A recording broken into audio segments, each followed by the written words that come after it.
In a bygone era, there resided a young lad named Sabel in the city who found himself profoundly disheartened by the course of his life. His discontent arose from the stark reality that he was not actively involved in any meaningful pursuits. His parents reproached him, highlighting the busy endeavors of his friends, contrasting sharply with his idle existence at home. This circumstance subjected him to frequent ridicule, even within his social circle. Each time he stepped outside, inquiries about his activities trailed him, and admitting to his lack of engagement left him feeling intensely embarrassed. Gradually, he withdrew from interactions with relatives and distanced himself from socializing, spending an increasing amount of time in solitude at home, shedding tears, venting his frustration at fate, and questioning the weight of his existence. At moments of introspection, he contemplated the purpose of his being, questioning its significance when he felt incapable of achieving anything. The notion of ending his life crossed his mind. One fateful day, as he strolled through a city street, he encountered a sage expounding on the nature of suffering. Intrigued, he joined the gathered crowd, seated himself, and attentively absorbed the guru's teachings. The sage conveyed that sorrow could serve as a guide, revealing profound truths about life. According to the guru, one could navigate life by learning its lessons through the lens of sorrow, either by seeking guidance from a wise teacher or by immersing oneself in the depths of hardship. While it was possible to sit and absorb these teachings through tears, Sabel found himself disapproving of this particular message, despite attentively absorbing the guru's words. Rising to his feet, he boldly declared, "Sorrow persists eternally once knowledge is acquired. It dissipates only through enduring pain. The ache of sorrow is boundless, creating an illusion that nothing will transpire thereafter." In response, the guru suggested that even death could appear false in the eyes of one experiencing sorrow. Sabel candidly shared his woes with the guru, questioning, "Do you truly comprehend my sorrows?" The guru, upon hearing this, smiled and assured Sabel that the day of genuine sorrow would eventually arrive in his life. "Come to me, and I will undoubtedly alleviate your sorrow," he declared before departing. Pondering these words, Sabel questioned the authenticity of his own pain. Was his suffering not genuine? Did anyone truly grasp the depth of his sorrow? If even his parents failed to comprehend, how could the guru possibly understand? Haunted by his troubles, Sabel reflected deeply and resolved to take decisive action. Initiating a small business venture, he encountered initial challenges and struggled to find success. Despite the initial setbacks, his family members found comfort in the fact that he was putting in the effort. Undeterred, Sabel persisted in his business endeavors and, with time, began to taste success. Gradually, he gained momentum, and his efforts bore fruit. In a mere 3 years, he evolved into a prominent entrepreneur. Around Sabel, a multitude of individuals expressed concern, admiration, and praise for his achievements. Even his family members now applauded his accomplishments. Each passing day saw his circle of friends expanding, bringing great contentment to his life. Some friends suggested that if he found such joy in being a successful businessman, he should contemplate becoming the foremost entrepreneur, not just in the city but the entire state, envisioning substantial wealth that awaited him. The prospect of attracting numerous companions, gaining widespread recognition, and even capturing the attention of the king lingered in Sabel's thoughts. Motivated by this vision of companionship, fame, and influence, he embarked on a quest to amass wealth swiftly, eager to experience it all without delay. In pursuit of efficiency in acquiring possessions, Sabel opted for unconventional means. Borrowing substantial sums from friends to maximize profits, he succumbed to greed. Resorting to the adulteration of goods, he further compromised ethical boundaries. Engaging in conspiracies against fellow businessmen, he resorted to intimidation, all while hypocritically referring to them as friends. While he amassed greater wealth through these means, tranquility eluded him. The peace of mind evaporated, and sleep escaped him at night. His days were consumed by restlessness. Despite possessing all the elements for happiness, he found no joy in them. One day, as Sable was traveling in his carriage, he came across Guru's ashram. Halting, he approached the Guru and said, "Guru Dev, you once mentioned that when true sorrow enters one's life, one should come to you. Presently, a deep sadness envelops me, and my nightly repose has eluded me. I find no solace in any corner of my existence. Seeking solace, I poured out my troubles to the Guru." Reflecting on our conversation, the Guru remarked, "To materialize your aspirations, taking action is essential, yet mere engagement in action proves insufficient. It is imperative to persist until your efforts bear fruit, regardless of the obstacles encountered along the way. Despite the challenges and doubts that may arise, maintaining unwavering faith in the inevitable success of your endeavors is crucial. Success stands as the singular criterion for earning respect in the eyes of people. Despite possessing skills and goodness, individuals are often perceived as burdens." Upon hearing this, the Guru responded with a smile, asserting that what people label as hardship isn't genuine sorrow. He assured that when real sorrow strikes, one should turn to him for help, as he would provide the necessary solutions. Before parting ways, Sable handed over a pitcher brimming with gold coins to Guruji. Observing the wealth, Guruji remarked that it held no value for him. Instead, he advised Sable to bury it in a pit beneath a nearby tree. Following Guru's counsel, Sable buried the pitcher underground and departed. Initially, his business flourished, but his improper conduct eventually led to losses and setbacks. Gradually, his entire fortune dissipated, reaching a point where he found himself penniless and burdened with debt. Despite borrowing extensively from friends, he clung to the belief that they would stand by him during difficult times.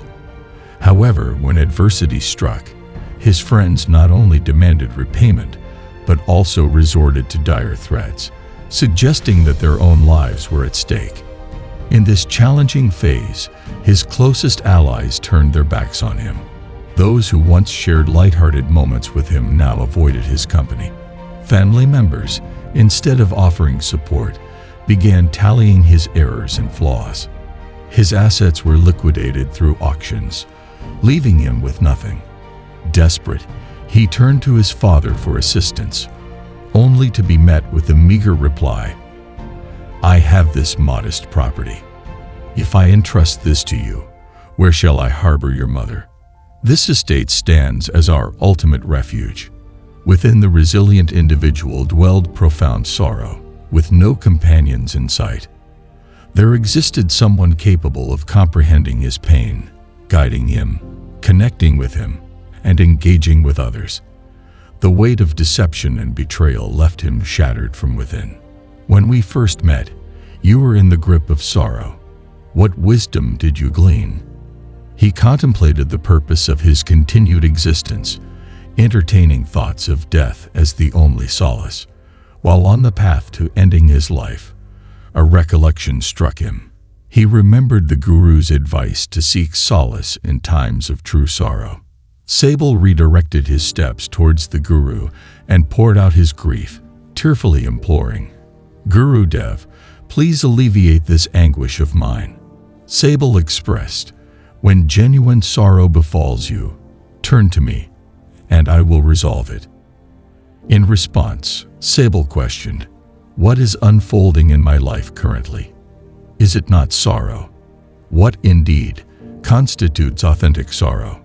The Guru advised, "Firstly, articulate this sorrow to me. What insights have you gained from it?" Sable recounted, "I've learned that individuals who enter our lives due to our achievements and advancements are bound to betray us. They won't stand by us during tough times. Instead, they exploit us in moments of prosperity and abandon us in adversity. We should place our trust only in those who support us in times of failure and distress. Though such individuals are scarce, those who possess them should be esteemed and not demeaned. He also discovered the importance of avoiding conspiracies, embracing honesty and patience, and steering clear of greed. After recounting his sorrows and experiences, Sable found himself sitting before the guru, tears welling in his eyes. After a while, the guru rose, excavated a pit beneath the tree, retrieved a pot brimming with gold coins, and handed it to Sable. He advised, "Come to me when true sorrow befalls you." Expressing gratitude, Sable thanked the guru, and after offering oblations, departed. Utilizing the money, he embarked on a small business venture. As a dedicated and honest entrepreneur, he found contentment in his newfound role. With unwavering commitment, he soon ascended to become a prominent businessman in his city. His life became a tapestry of joy and abundance.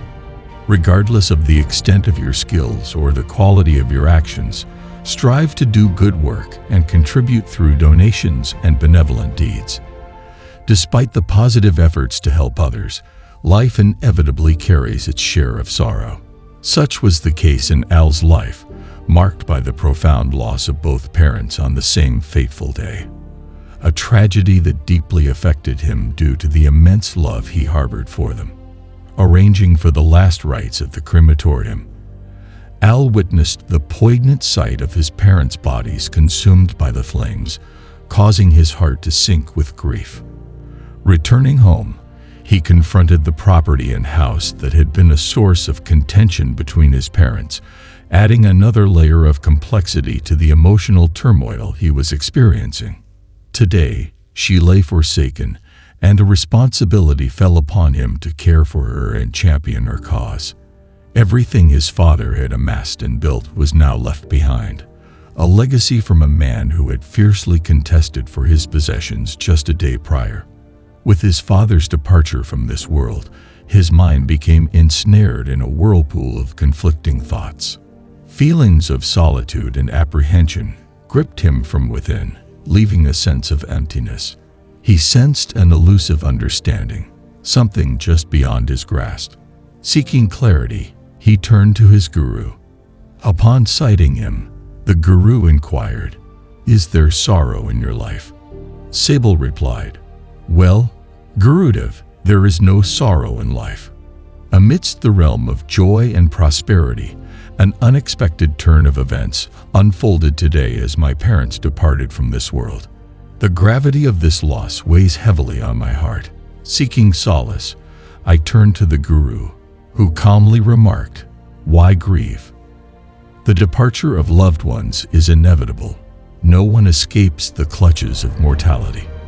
Life is transient, and one day you too shall embark on that journey. Perhaps it might be tomorrow."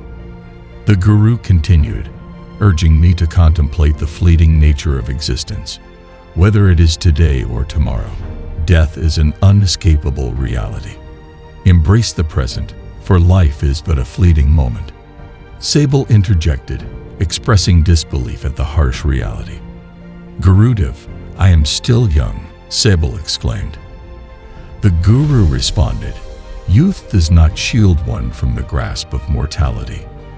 The illusion that death befalls only the elderly is misguided.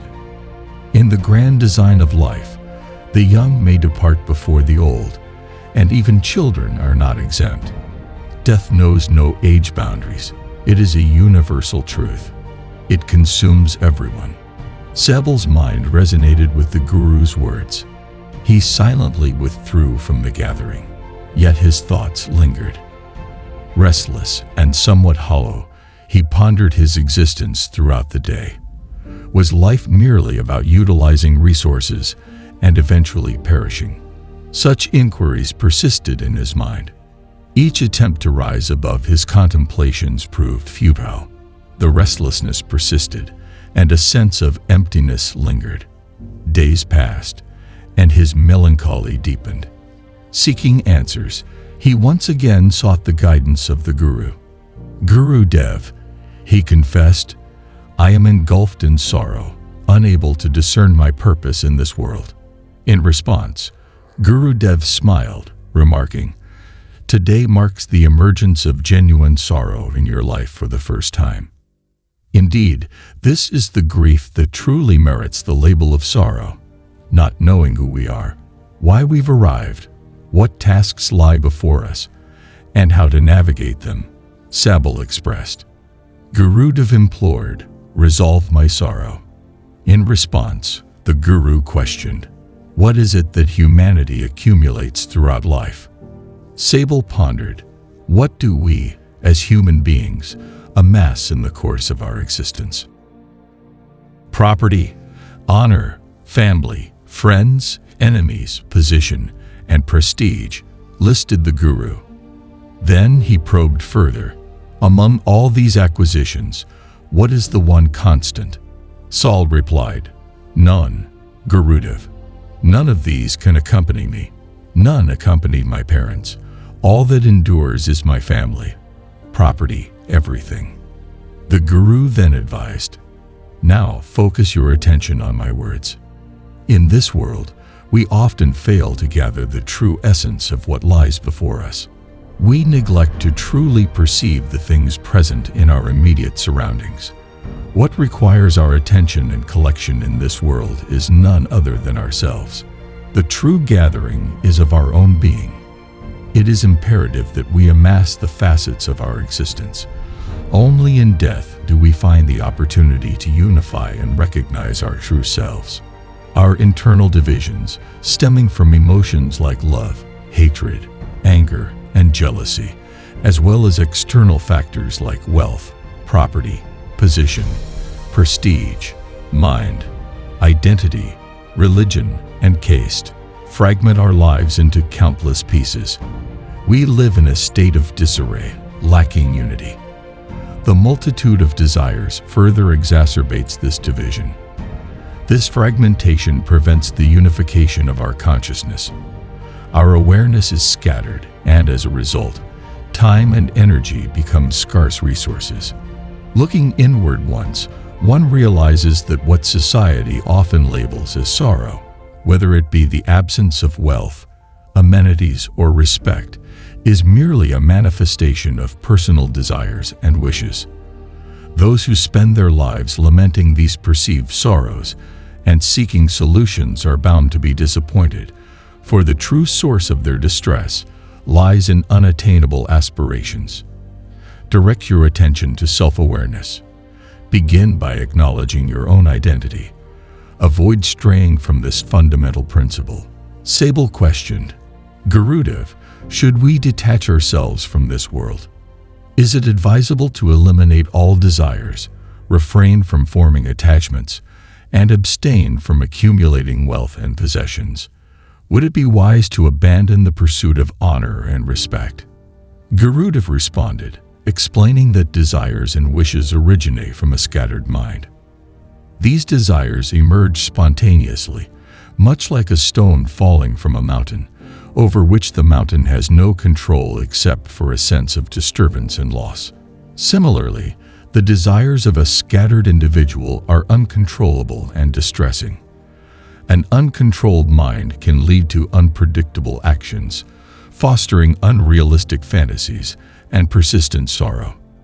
However, when an individual attains composure, everything they undertake is done with deliberate intent. At that point, even desires cease to dominate their thoughts. Sabal expressed, "Gurudev, you have alleviated my genuine sorrow. Following this, I am deeply grateful, and I will strive to regain control of myself." The Guru remarked, "The human body harbors a tremendous amount of energy and power. Yet it continues to engage in futile tasks, absorbed in activities devoid of purpose. It's comparable to entrusting an immensely powerful machine to a child who, lacking guidance or awareness, recklessly squanders this potency. Therefore, it's crucial to recognize the potential of your consciousness and channel it purposefully. The resolute individual will address your queries. Expressing gratitude to the Guru, he quietly departed. That concludes our video. Friends, look forward to the next one. Take good care of yourselves.